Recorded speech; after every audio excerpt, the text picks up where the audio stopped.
Let me tell you of the days of high adventure.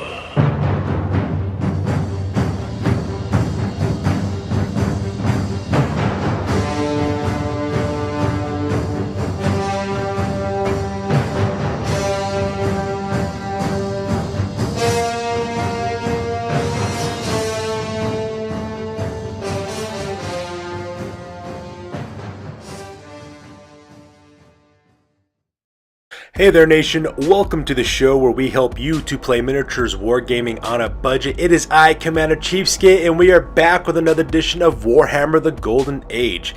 It's been a while since we played some good old-fashioned 8th edition Warhammer Fantasy Battle. I was feeling kind of nostalgic, and same thing with members of my gaming group, so because of that, we are bringing back this series. We'll be running this concurrently with our Mighty Empires campaign as well, so that way you guys get some double goodness of some good old-fashioned Warhammer Fantasy Battles. Now, as I said before, this is a return to the Golden Age. This is battle report number 37. It is a 3,000 point battle that was fought between my friend Odeth with the Esoteric Order of the Thousand Suns, which is a Chaos Legion of Tzeentch warband, versus yours truly with my Scions of Hag Graef, which is a 3,000 point Dark Elves army. So we're looking forward to doing this one. I'm planning on making this battle report a really big 3,000 point battle to bring back the good old days of Warhammer Fantasy Battle. So that being said, ladies and gentlemen, we're going to play some background music real quick. If you want to see exactly what each of the armies is bringing, go ahead and pause and take a look at your own leisure. So with that being said, let's get this battle report on a roll.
Alright, as you can see, we're going straight to the battle plan. We're just going for a straight up battle lines type scenario. We're fighting against each other. We are fighting on a 4x6 table. I am deployed on the near side of the table, while my buddy Odeth has deployed his forces on the far side of the table.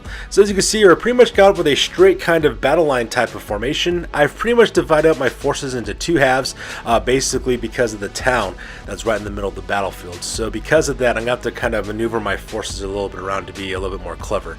The idea is that I have my main forces, my infantry forces on the right hand side of the table, while I have my assaulting cavalry forces on the left hand side of the table, is what I've kind of gone with, kind of a battle plan type idea.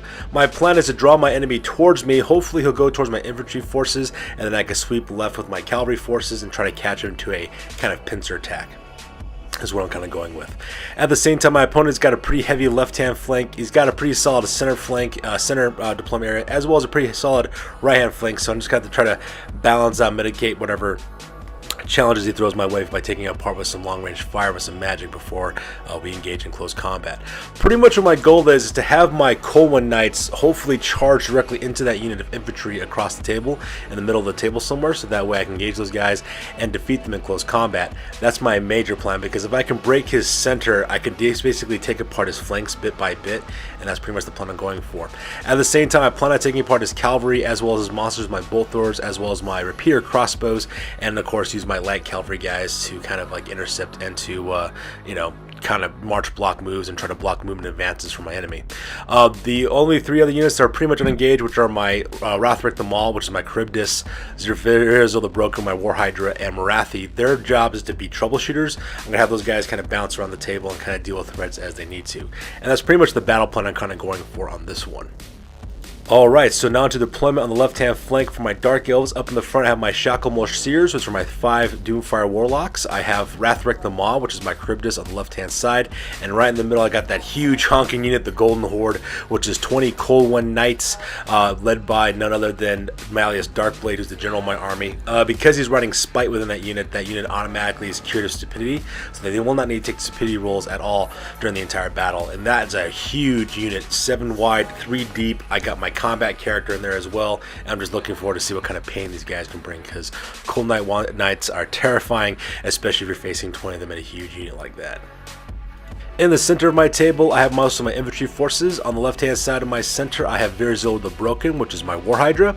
Right next to them, I have the Sea Stone Sorrows, which is 40 High Elf Dread Spears, led by my Captain Lodi Dekir, the Golden Sun. He's got the Crown of Command. I also got he's also my Battle Center Bearer as well. I also got a level 2 Sorcerers of the Beast, Lore of Beasts in that unit as well. And then right behind them, I have Marathi on top of Sulafat, which is her Dark Pegasus, and she, of course, is using the Lore of Dark Magic. And so pretty solid center for my army. And finally, making it my right-hand deployment, up in the front I have my Shadowrunners. Those are my 5 Dark Riders, armed with Peter crossbows, spears, and shields. Right behind them I have the Morning Dawn, which is a unit of 20 Dark Shards. They have the Banner of Eternal Flame as well as full command.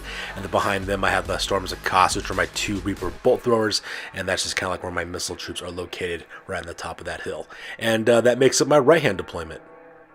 Going across the table onto the Chaos Legion on the left-hand side, that is Egrim Van Horseman, which is Odeth's general. That guy's packing an Ogre Blade. He's also got a Talisman of Preservation. I think he also has a Charm Shield as well. That guy also has the Mark of Tzeentch, so because of that, he's kind of like a Hortense build. He's got a 3-up rerollable 1 ward save. He's got a 1-up armor save, mounted on top of a Chaos Dragon, so that is absolutely terrifying to see that. And because this is my buddy Odeth's double dragon list, on the right-hand side, he also has his Wizard, which is Galrausch, which is a level 4 Lore of Tzeentch Chaos Dragon special character, and these guys are making up his left-hand flank, so that's very, very terrifying. Now, he does have a lot of monsters in his army, so his army is very points concentrated and a very few miniatures, so if I can take out either one of those 2 guys, that'd be very, very good for me in this battle report.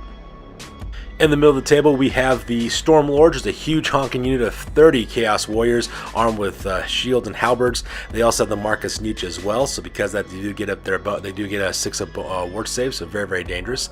Also in that unit too, they have their Battle Center Bearer, which is the exalted hero that is Akold Hellbrass, the champion of chaos. He's got a Sword of Might. I believe he also has Scale Skin as well, and I forgot what other magic item he has as well. I think he has Sword of Might. I forgot the other one he has, but he's actually pretty kitted out for some really destruction up in close combat, so very, very dangerous there. That unit also has the Banner of Speed too, so these guys are moving 5, so just as fast as my dudes as well. And make up his right-hand flank, he's got the Second Sons, which is a unit of 10 Chaos Knights of Tzeentch. Those guys have a Blasted Standard, so those guys are located there on the right-hand side. And then on the very far right-hand side, you have the Shadow over Innistrad, which is a Mutalith of Vortex Beast. So very, very fast and maneuverable, and also hard-hitting right-hand flank as well. And off the side of the table is a close-up of a unit of 24 Goreherd of Tzeentch. These guys are the Zangor. They have additional hand weapons. They also got Marks of Tzeentch as well. So these guys are off the side of the table because they'll be using the Beastman Ambushers rules to come up on the table after during my opponent's turn. So with that being said, ladies and gentlemen, with deployment being done, we're going to go directly to the top of turn number 1 and roll for initiative to see who goes first. Alright, so that takes the top of turn number 1 for the Chaos Legion. My buddy Odeth won the initiative, and this photo is taken after the movement phase. And as you can see, some dramatic movement already take place. The first thing that my friend decides to do is to charge with his general, Egrim Van Horseman, against my Shacklemoor Seers.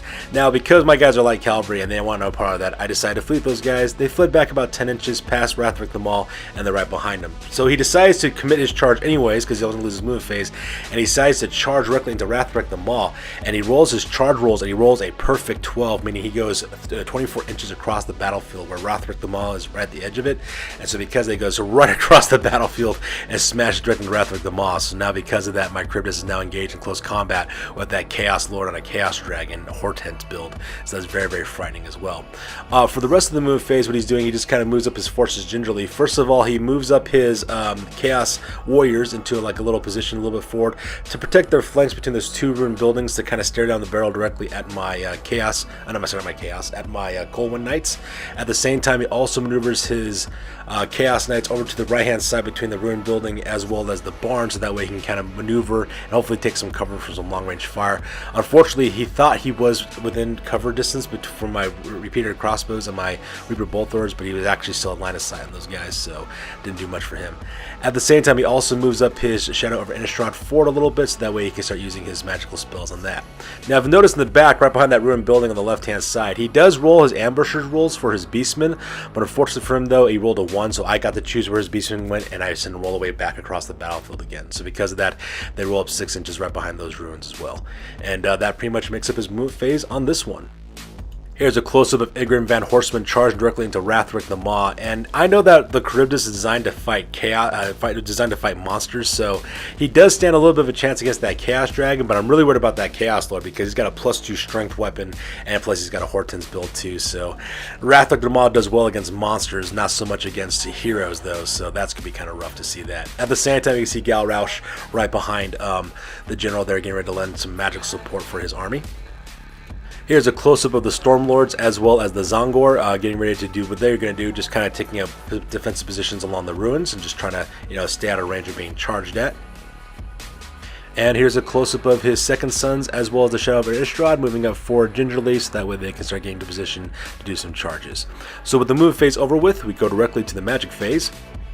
And in the magic phase, because I am playing against a Chaos Legion, we do use the Reign of Chaos chart. So when we roll for the Winds of Magic, he rolls a perfect 12. So because of that, he gets to summon up some demons.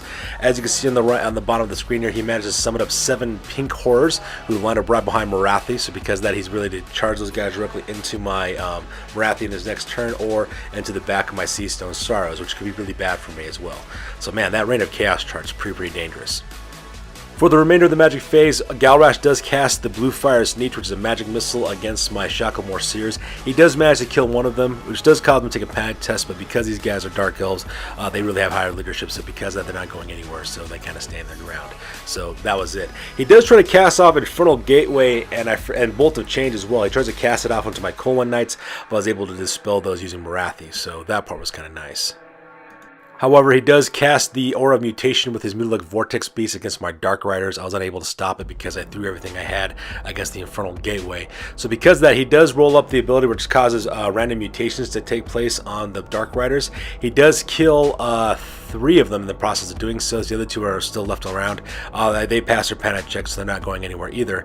But they do have -1 to their movement and the +1 to their attacks, I think is what ended up happening for that mutation. So, kind of good, but at the same time, it kind of slew down my Dark Riders a little bit, so that part was kind of rough. So with magic phase over with, we skip the shooting phase because Chaos doesn't shoot, and we go directly to the combat phase. And here's the result of the combat phase. First of all, the combat between Rathric the Maw as well as Igrin Van Horstman did not go according to plan. Igrin Van Horstman, I think, chopped down all but 1 or 2 wounds left on Rathric the Maw. And of course, his Chaos Dragon Baldras had no problem just finishing off the rest of Rathric. So that part was kind of sad. I wasn't able to cause any wounds in return against the Chaos Dragon. So because Rathric the Maw gets destroyed, he decides to go overrun it with it and pursue. And because my Shacklemore Steers are still fleeing, technically speaking, when they get charged from behind, they also get destroyed as well. And because he destroys those guys, he does a quick combat reform to face the left-hand flank of my Golden Horde, which is absolutely the worst place these guys could be positioned at, because getting charged by a Chaos Dragon Lord and the flank for cavalry is an absolute nightmare. So I'm going to have to move these guys out of the way, or, do a suicidal charge, because otherwise if they get flanked by that Chaos Dragon, these guys would be destroyed, because that thing is a beast. And right now my left-hand flank is starting to collapse, which is really, really horrific. So with the combat phase over with, we go directly to the bottom of turn number 1 for the Dark Elves. Alright, so that takes the bottom turn number 1 for the Dark Elves. This photo is taken after the movement phase. So, sensing that my Cold One Knights are going to be destroyed by that Chaos Dragon, I decided to kind of scream a YOLO, and I decided to charge with my Cold One Knights against the Stormlord. So, declare a charge, and I rolled boxcars on it, which is absolutely amazing. So, these guys just rip across the battlefield, and they smash directly into the Stormlords. So, that part was kind of nice. Yes, it does leave my left-hand flank for the rest of my army completely open, but there is a lot of space between the left-hand flank to my infantry forces, so that can buy me some time. Pretty much my idea is to use my Cold One Knights to destroy the Stormlords. Hopefully I can take out the Beastmen over on the left-hand side as well, and then hopefully have my Coleman Knights to come around and, you know, start attacking back behind to hit those Chaos Dragons on the left-hand flank. That's pretty much what my goal is in order to take those guys out. At the same time, I also move into Marathi. I march fly her all the way across the battlefield to right behind those Coleman Knights, so that way she can lend some magical support. Hopefully I can throw some direct damage spells and some magic missiles against both of the Chaos Dragons on the left-hand side to deal with those guys. At the same time, I also turn around for my regular movement. I take my Sea Stone Sorrows and make them do a reform real quick, so that way they're facing 180 degrees back, so that way they can take on those pink horrors, that way they're not being charged from the rear. At the same time, I also maneuver Rathric Veers of the Broken over the left-hand side, so that way he can kind of act as a speed bump against those Chaos Dragons in case they start moving left. Like I said, I'm going to use my monsters as troubleshooters, which is not all that advantageous to use my monsters for that, but at this point I'm kind of desperate and I got to do that at the same time. Also, you can see there I also move up my 2 remaining Shadowrunners as well, move them right behind the Chaos Knights as well as the Shadow of Innistrad, so that way they can do some plinking shots, and the rest of my forces stay exactly where they're located at because there's no need to move them. And here's a close-up of that epic charge of my Golden Horde just smashing directly into the Stormlords. I'm really excited to see exactly what happens when 20 Coleman Knights supported by Malleus Darkblade go against the infantry unit. I'm just really excited to see what happens with that battle. At the same time, you can also see a close-up of Marathi kind of lending some magical support from right behind them. And here's a close-up of Veers of the Broken getting ready to intercept whatever comes to the left-hand flank, as well as my Sea Stone Starros facing down the pink horrors. That way they can get a good advantageous combat against them. And here's a close-up of my Morning Dawn as well as the Storms of Chaos maintaining position, so that way they can open fire on anything that's coming down the right-hand flank. And finally, here's a close-up of my 2 Shadowrunners right behind the Second Sons and the Shadow of Innistrad, getting ready to cause trouble whatever way they can. So with the move phase over with, we go directly to the magic phase. And once again, we roll off on the Winds of Magic. We have to consult the Reign of Chaos table. I roll a 3 for my magic phase, so not really much happens. So because of that, I do manage to roll a 3. And one of the results is that they pick a randomly chosen Chaos Warrior, a Chaos character, and they roll to see if this guy gets injured or not. In this case, though, it was Ackhold Hellbrass, the Battle Standard Bearer. He got picked, and he actually got inflicted 3 wounds from that Reign of Chaos chart. So because of that, the Battle Standard Bearer for that unit is now dead. So that is pretty awesome, because now I don't have to worry about being challenged by Ackhold Hellbrass in the combat phase. All I have to worry about is fighting against the champion that's in this unit as well. So kudos to me. And the very first spell I cast is Power to Darkness. I just roll 1d6 in order to make that spell happen because I get d3 additional casting total from Marathi's ability, and she's also level 4 wizard. So because of that, I didn't get that spell off. My buddy Odeth decides to let it go through, so Marathi does get +1 strength, but she also gets 3 power dice as well. She does lose a wound for her troubles, but I needed those extra dice because those dice are really going to be important later on. So with my remaining power pool dice, I do spend 2 of them to cast Doombolt onto the onto that Zangor. He decides to hold off on his spell dice because he's afraid about me using Orinzapal's Black Horror, so lets it go through. So I do manage to kill 4 Beastmen, so not much, but every little bit helps.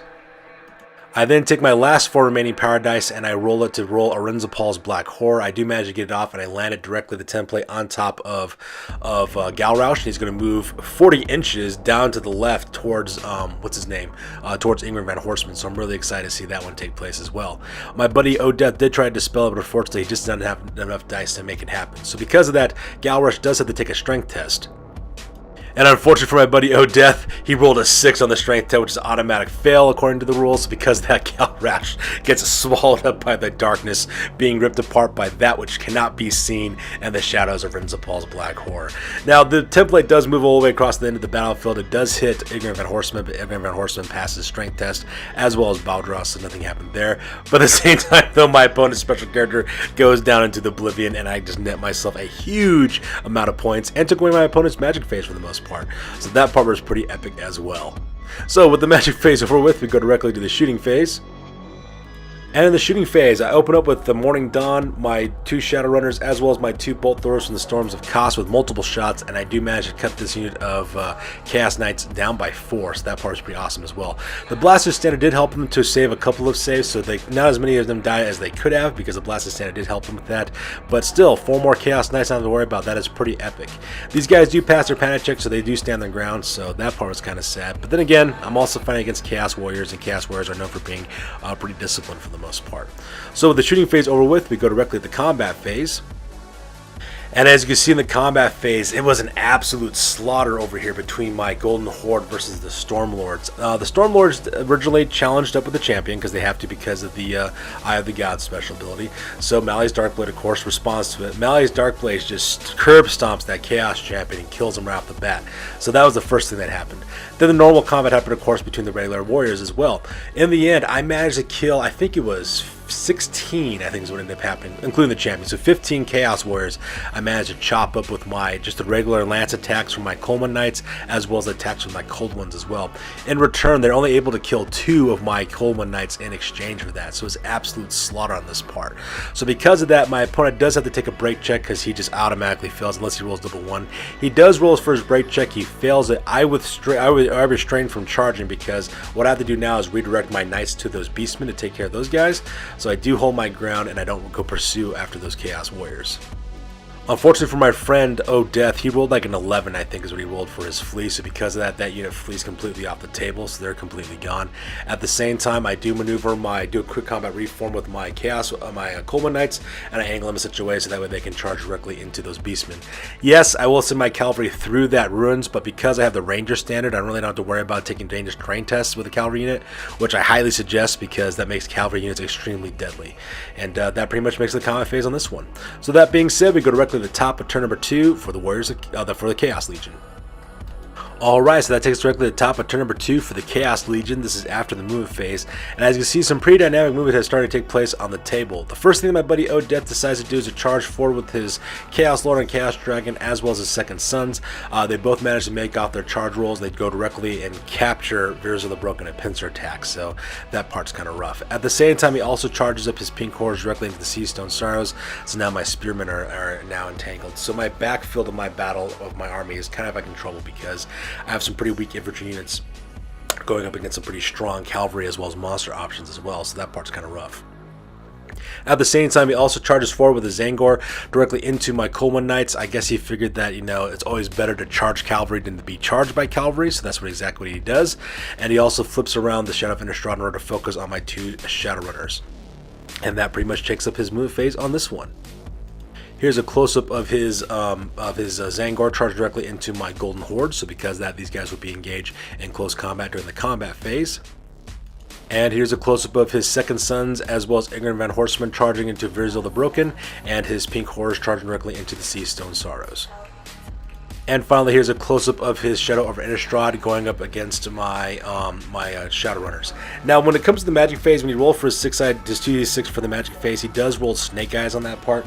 And I forgot what ended up happening, to be honest with you guys. I don't think anything really happened for the most part. I think whatever the effect was, it didn't really cause any problems for us. Because I remember what it was. When he rolled his 2d6, he had to use Firestorm of Tzeentch, I think is what it was called. Tzeentch's Firestorm. And that's where you had that Firestorm effect that went off on different units. And unfortunately, and luckily for him, though, nothing really caused any damage, so nothing was really killed from that part. So it's kind of a wasted magic phase for him for the most part. So with the magic phase over with, we skip the shooting phase and go directly to the combat phase. So in the combat phase, it's actually kind of brutal. The first thing that ends up happening is that my opponent's Chaos Lord and Dragon do cause about half the wounds on Veers of the Broken. So because he doesn't kill the Hydro outright, but he does cause a lot of wounds to take place in that part because he got to go first in that combat. With me on the other hand, I do manage to kill the Pink Horrors with my Seastone Sorrows, and after I kill the Pink Horrors, I do a combat reform real quick to face the left-hand flank, so that way you can see that as well. Also on the right-hand side though, those Chaos Knights did manage to kill off the very last of Veers of the Broken, so because of that, they do a combat reform later on, and because they killed Veers of the Broken, the Chaos Lord can charge right through, and he impacts right directly into my Seastone Sorrows into close combat. The only thing I have going for me is that his Chaos Lord will have to issue a challenge against my captain, my master, my battle center bearer, so that is kind of nice. So I could probably, buy myself some time eventually, but if I don't do some really quick and shift maneuvers here, that unit of infantry is just going to get curb stomped by that Chaos Dragon. So I have some really, serious problems coming my way. At the same time, the battle between the Zangor as well as my Golden Horde, they do manage to kill 2 more of my Coleman Knights, so that part was kind of sad. But I think I killed like 12 or 11 Beastmen at the same time though, so that was absolutely brutal. Of course, my champion, my opponent's champion, did have to fight against Mali's Darkblade. He did have to issue a challenge because I got the Eye of the Gods table, so I was able to kill that champion no problem. The rest of my Coleman Knights and their Cold Ones just did most of the work, chewing down that unit of Beastmen. So because of that, my opponent Odeth does have to take a break test. He fails his break test and he breaks. I was trying to make sure that my guys don't go, so because of that, those beastmen flew right off the table edge as well and fled off the battlefield. I then could do a quick combat reform and put my knights into a column formation like you see here, so that way I can start moving them back towards my backfield because I have to do something about those Chaos Knights and Chaos Dragon just sweeping through my left-hand flank. And that pretty much makes the combat phase. So with the combat phase over with, we go directly to the bottom of turn number 2 for the Dark Elves. So this is the bottom of turn number 2 for the Dark Elves. This photo is taken after the movement phase. As you can see in this photo, the first thing I do is I declare a charge with my Coleman Knights. I do make it into the flank of the Chaos Knights of the Second Sun, so because of that, those guys will be engaged in close combat this turn. At the same time, I also march flew from Marathi across the buildings over right behind where the Chaos Lord is. Hopefully I can cast some direct damage spells with her against my opponent. Hopefully I can cause some damage that way as well. And as you can see, not much really happens anywhere else. I do maneuver my Shadowrunners to the left-hand side of the Shadow of Innistrad, so that way that thing has to turn around to engage her if he has to. And that pretty much makes it up. Everything else just kind of stands its ground exactly where it's located at. I don't move my crossbowmen because I'm going to try to have them concentrate fire on the Shadow of Innistrad and hopefully kill that guy. And so that way I can take out that monster and be done with it once and for all. Here's a close-up of my Golden Horde going directly into the flank of the Second Sons, as well as Marathi, lending some magical support there on the left-hand side. And here's a close-up of my Shadowrunners getting ready to pop off some shots against the Shadow of Innistrad. During the magic phase, I got my effects kind of messed up. I completely forgot what we did for the last cinemagic phase for the Chaos Legion. It's during this round that we got the Firestorm of Tzeentch thing that went off, where all the unengaged units took damage or had a roll to see if they took damage. None of the units took damage on that part, so that part was kind of nice. Now, most of my spells got dispelled from my dark magic spells that Marathi tried to cast, because my opponent just kind of concentrated all of those because he knew I was going to try to use Arinzapal's Black Horror off on his Legion, on his general. So because of that, he dispelled that as quickly as possible. However, it did free up the dice that I use for my Beast Lord caster that's located in the unit of the Seastone Sorrows. So the first thing I do is I cast off Weason's Wild Form, so that way everyone in this unit has +1 strength as well as +1 toughness. You know, because I'm going as a Chaos Dragon, I'm going to need it for that point. And at the same time, I also get the Savage Beast of Horror spell off onto my Master as well. So that guy is now at 4 strength, +4 strength actually, so now he's like strength 8. Strength 9 with his halberd, and he also has 3 extra attacks as well, which is going to be very, very important because my opponent's got to issue a challenge against my Battle Standard Bearer in the close combat phase, so very, very important that part happened. And that pretty much rounds up the magic phase on this one. And during the shooting phase, I concentrated fire with all of my Morning Dawn, my Shadowrunners, as well as my Bolt Thrower against my Reaper Bolt Throwers against the Shadow of Innistrad. And needless to say, we just shot that Mutilate Vortex piece off the table, so that part was kind of kill. DRT right there, so that part was pretty epic.